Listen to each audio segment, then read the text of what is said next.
she didn't try to. Okay, I had a video of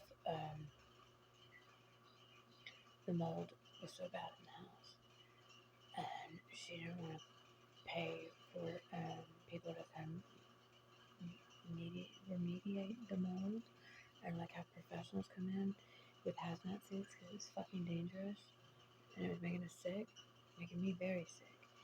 And rather than do that, she got this guy that I'm not gonna go into that. But one day I was sleeping on the couch, trying to sleep because I couldn't sleep in the house. You know, you're always getting woken up, screamed at, or something, some sort of commotion to wake you up, so you don't get enough sleep because that's one of the. And then it shoots your cortisol up, and then that fucks your body up and all that good stuff. Fight or flight, because you're always in fight or flight, because you never know what you're gonna get when you wake up. I usually would get somebody in my face, dad screaming and spitting in my face because like I moved my own computer and he was using it, stuff like that,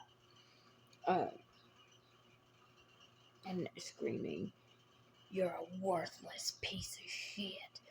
Why would you touch that?" Blah blah blah, and like in my face, like while I was sound asleep. That's how I would wake up a lot of times, and or mom screaming at me for something, and this particular morning, I woke up to this dude um, ripping up all the carpet right around me. And the carpet, we had a really old dog. And the dog had cancer and it would pee all over it. Ew, noodle.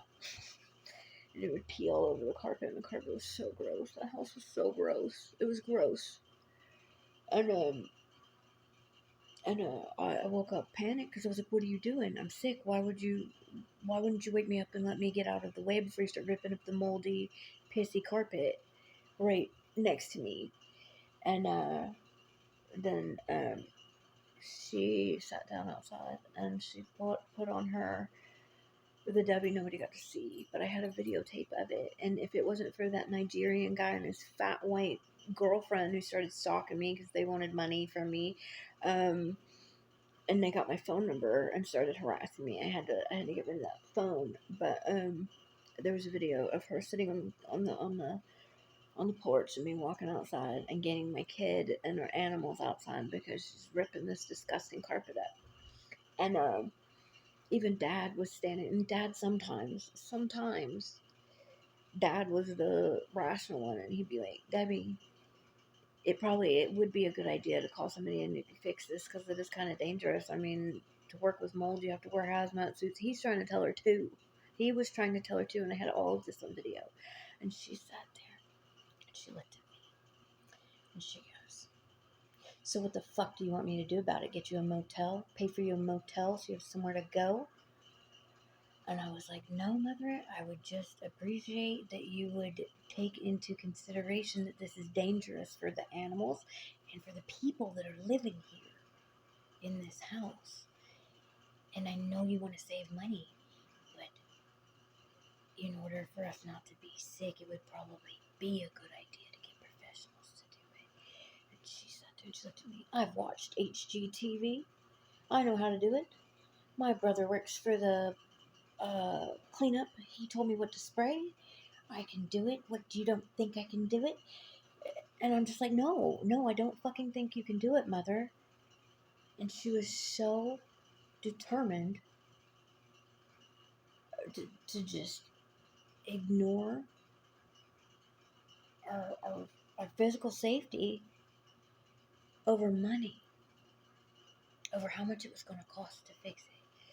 But she knew that the mold was bad because I found a letter from 2017 stating from the county that those pipes in that house were old, they needed to be replaced, blah, blah, blah.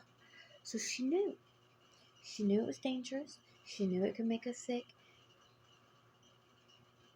But she did not care.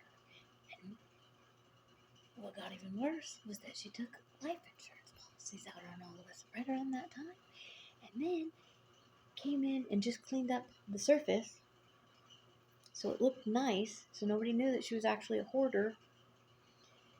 Got that guy, paid him and whatever, and didn't clean it up, didn't pull any of the mold out, just sprayed this shit on top of it, and then kept all the windows closed.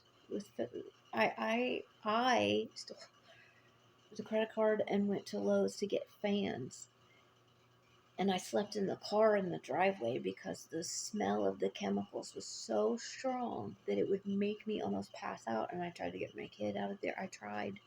That time I tried, and they would come in and close the windows, move the fans. She took the fans back to Lowe's and got the money back. It was just blatant fucking disrespect and disregard for anything that I had to say, for my safety, for my child's safety. And that's what I'm talking about. Is like, I begged, and I had this on tape. I had a lot of it on tape, and I had to get rid of that phone. And then when I finally got out and I didn't tell her where I was, I caught her driving around. It was her fucking pompadour hair in the gray Kia driving through my neighborhood and looking directly at me while I'm standing on the porch. And I called her. I was like, I told you not to come here and not to look for me. That wasn't me. I didn't drive through there. Her fucking face, her fucking glasses, her pointy ass nose, that thin afro. It was her and my dad. And she would look me right in the eyes and say, no, I didn't. That wasn't me.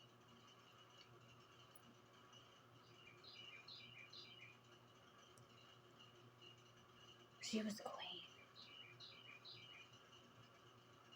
And in almost every female relationship I had after that, with friends, it was like being friends with her.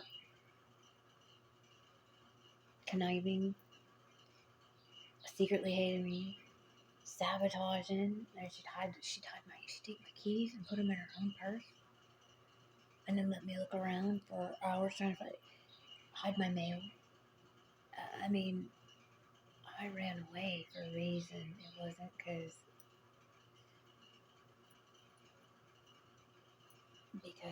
I would never choose material things that you can't take with you over human beings.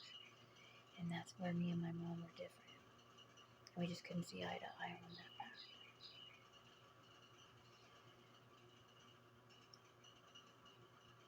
So, you know, it hurts. It hurts me so deeply because I loved her so fucking much. No beggar to love me back. But she, just like most people that I know, saw me as something different than I actually am. Because of her own filters. And that's just got nothing to do with me, and I know that now.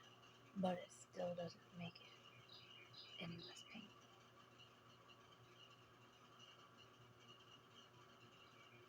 And that's why I would walk away from all of it. All of it. And I know there's probably something in order to not hurt anyone and to run that far away. On top of that, everything that was happening besides my parents, just to end up